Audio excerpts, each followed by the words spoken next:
probably recall, in the debate that you had with President Obama. And the good thing was that both of you, in effect, said the same thing, that we need to get to the objective of covering all Americans and having them have access to affordable health care.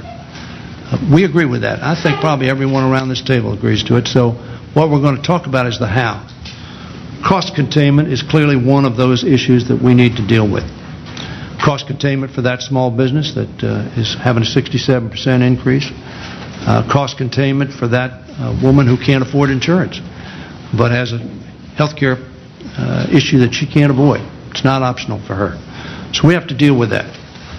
Many in my caucus believe that one way of doing that is to increase competition, to have an open, free market that is transparent.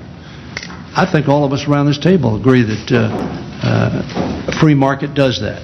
An open market, a transparent market where people can compare prices and compare what they're going to get. And that's what we've tried to do in both these bills. Did a little differently, but that's what we tried to do. We hope we can get agreement on doing that. An open, transparent market will bring down costs, we believe. And in addition to that, Senator Coburn, we certainly agree with you that $1 in $3 is not being spent as effectively as it should be. And we have a lot of provisions in both bills, as you well know, that try to get us to a place where administrative costs, health information technology, so many other things are done to wring the costs out. And in addition, you speak eloquently and correctly about wringing fraud, waste, and abuse out of this system. I know you're happy to have seen in our bill, in the House bill and in the Senate bill, very substantial investment in doing just what you suggest. So I think we have agreement on conflict of interest in delivery of medicine as well. We've dealt with that in our bill. We've dealt with it previously, as you well know. We've put incentives for prevention in here, which you mentioned. We absolutely agree on that. We think this bill does that. Now, you may have a better way of doing it. We need to talk about how that better way is. But we certainly have addressed the issue of making sure that we have wellness as a focus, not sickness. We have to deal with sickness, but what we really want is wellness. So we've worked very hard on that in this bill. You mentioned the school lunch and food stamp programs. I'm sure we can get there, too, in agreement. We certainly agree with the premise you stated. We'll figure out the way and means to get there. What have we done? We've stopped premium discrimination. That clearly ups cost. If you're in a small market, as the President pointed out, you're going to pay a higher price. We don't do that. Why? Because we're in a big market. We have a competitive edge, and the insurance company doesn't have pre-existing conditions for us. They just take us as a group. That's what we're trying to get for every American, that they have access to a large group, whether they're an individual, this woman who has the tumor, or whether they're a small business, they can get into a large group. We're trying to do that. We want to go after fraud, waste, and abuse. I'll reiterate that. Transparent market, stop premium discrimination, and make sure that people with a pre-existing condition, as none of us have a problem with, but a lot of people do have, because we're in a big group, that are in a large group, and we prohibit that. You agree with that rhetorically. Now, it's not in your legislation, but you certainly agree with capping out-of-pocket expenses on an annual basis or lifetime basis, that you don't think that's right, that people ought to continue to be covered. We believe there needs to be better coordination of care. You're a doctor. You have a number of doctors in the room.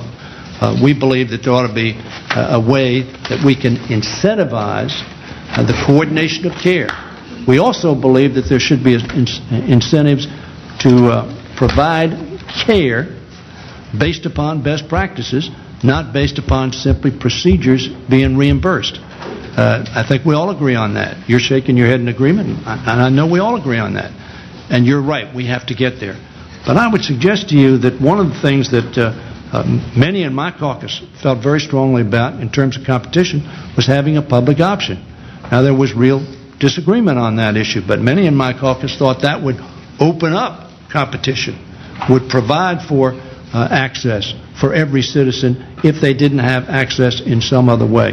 Now, Senator Baucus is going to speak at more specifically in terms of our cost containment, but donut hole certainly is one of the issues that we need to deal with.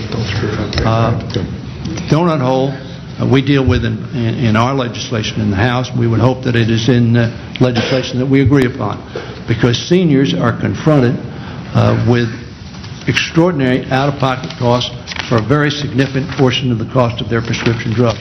And seniors are concerned about that. We take care of that in our bill. But I think what the American public that's listening and watching expects us to do, Mr. President, is what you're doing, bringing us together, coming to agreement to make sure that we get to a place where we reach the objective that President Obama and candidate McCain expressed as the objective on behalf of the American people. Thank you, Mr. President. Mr. President. Mr. President. You know, before you go, Max, I just want to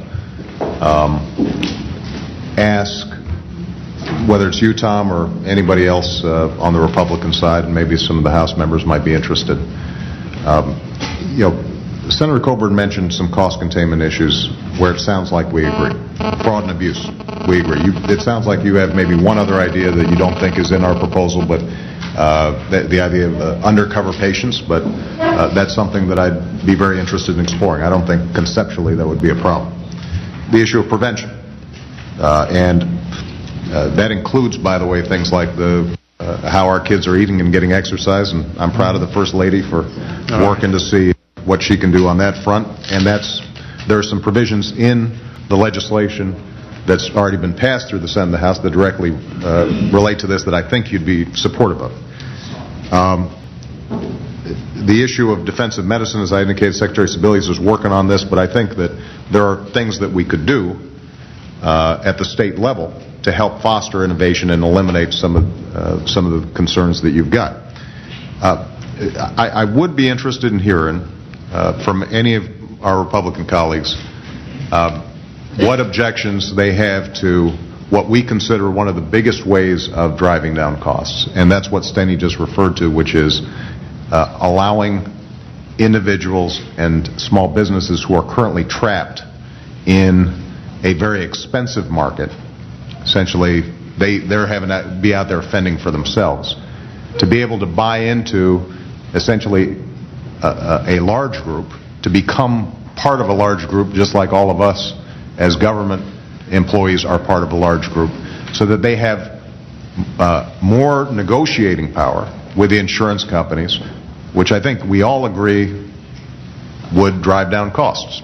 You know, if you've got some bigger purchasing power, insurance companies want more customers, they would drive down those costs. I know some of you have agreed to this as a concept in the past, and so my question is there something in terms of the way the House and Senate bills have been structured that leads you to be concerned or want to not move forward on that approach? John? Well, Mr. President, I'd like to yield to Mr. Klein from Minnesota, who will talk about the small business health plans in terms of how we would propose to do this. Thank you, Leader. Thank you, Mr. President. I think that Senator Alexander framed our overall position very well when he said that we're looking at thousands of pages of legislation, and we believe a better approach is to go step by step to address these issues of cost. We certainly agree that you get better economies of scale if you can come together. We have proposed in both the House and the Senate, in fact, for a number of years, that small businesses be able to band together in small business health plans or association health plans. We all know, and I've heard everybody say here, that small businesses are the engine that drives our economy.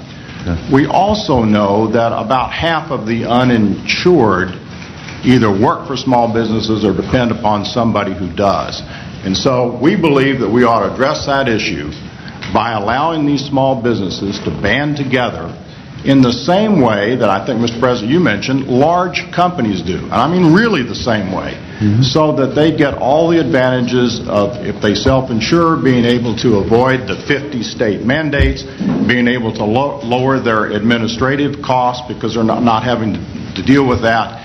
And it will lower the cost of premiums for these small businesses and allow them to insure more people and to keep people they're already insured on the books.